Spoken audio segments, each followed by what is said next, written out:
சடகோபன் தன்தமிழ் நூல் வாழ கடல் சூழ்ந்த மண்ணுலகம் வாழ மணவாள மாமுனியே இன்னும் ஒரு நூற்றாண்டிலும் எல்லாம் வல்ல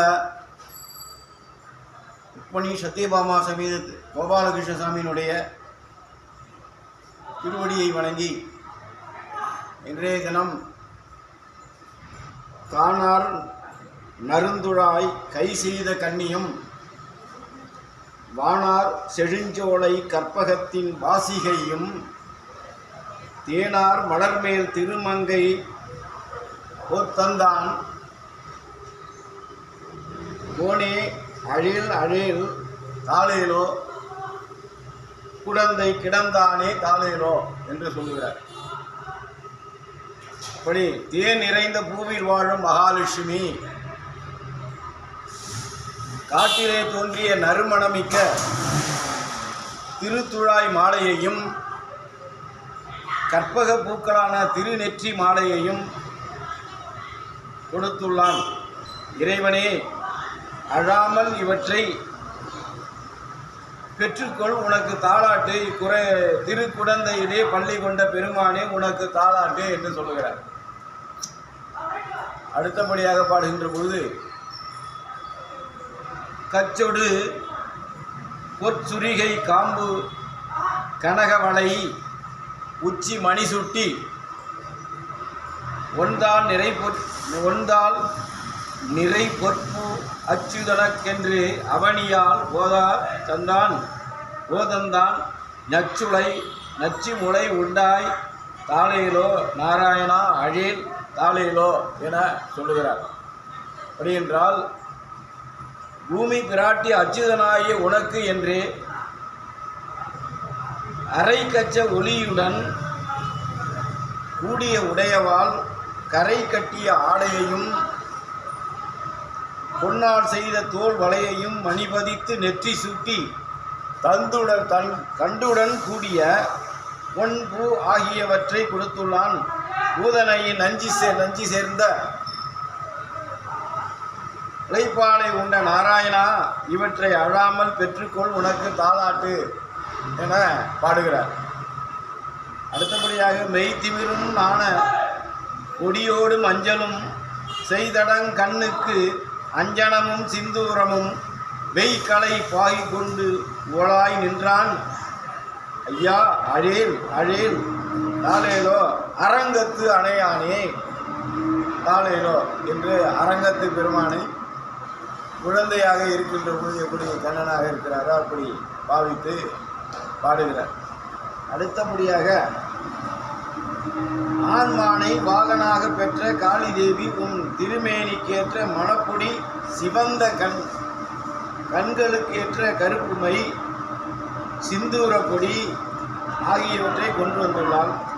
உனக்கு தாளாட்டு, திருவரங்கத்தில் பள்ளி கொண்ட அரங்கா, நீ அழாமல் இவற்றை பெற்றுக்கொள், உனக்கு தாளாட்டு என்று சொல்லுகிறார். அடுத்தபடியாக வஞ்சனையால் வந்து பேச்சு முளையுண்ட அஞ்சன வண்ணனை ஆய்த்தி தாளாட்டிய செஞ்சொல் மறைய வச்சேர் புதுவை பட்டன் சொல் எஞ்சாமை வல்லவருக்கு இல்லை இழந்தானே என்று சொல்லுகிறார். என்றால் கண்ணனை கொல்லை எண்ணி தாய் போன வடிவு கொண்டாள். கம்சன் கண்ணனை கொல்லுவதற்காக தாய் போல் ஒரு பெண்ணை வஞ்சனையாக வந்து பூதனை பேய் முளைப்பாலை அருந்தி அவருக்கு விஷப்பாலிலே விஷம் கலந்து அவள் உயிரை குடித்த கருநிற கண்ணனை தாய் யசோதை தாளாட்டியவற்றை அருளி செய்தார் பெரியாழ்வார்.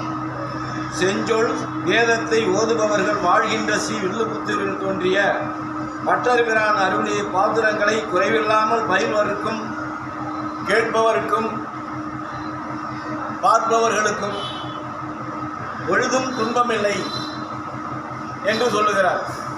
அடுத்தபடியாக சந்திரனை அழைத்தல்.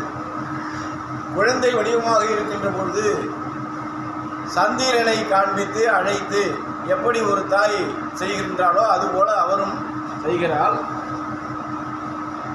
தன் முகத்து சுட்டி தூங்க தூங்க தவழ்ந்து போய் பொன்முக கிண்கிணி ஆர்ப்ப புழுதி அலைகின்றான். என் மகன் கோவிந்தன் கூத்தினை இனமாமதி நின்முகம் கண்ணுள ஆயில் நீ இங்கே நோக்கிப்போ அப்படின்னு சந்திரனை பார்த்து அந்த அம்மா சொல்றாங்க. தாய் யாரு? கிருஷ்ணனுடைய தாய் சொல்லுகிறாள், என் மகன் கோவிந்தன் தன் முகத்தினிலே கட்டிய நெற்றி சுட்டியானது பன்முறை அசையும்படியாகவும் நடக்கின்ற பொழுதெல்லாம்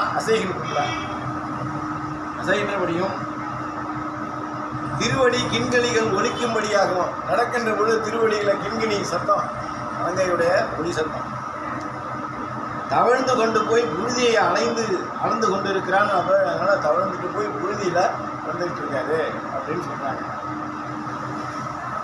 இளமை தன்மையுள்ள சந்திரனே, உன் முகத்தில் கண்கள் இருந்தால் இப்பிள்ளையின் அழகிய கூத்தை காண்பாய் என்று சந்திரனை பார்த்து சொல்லுகிறார்.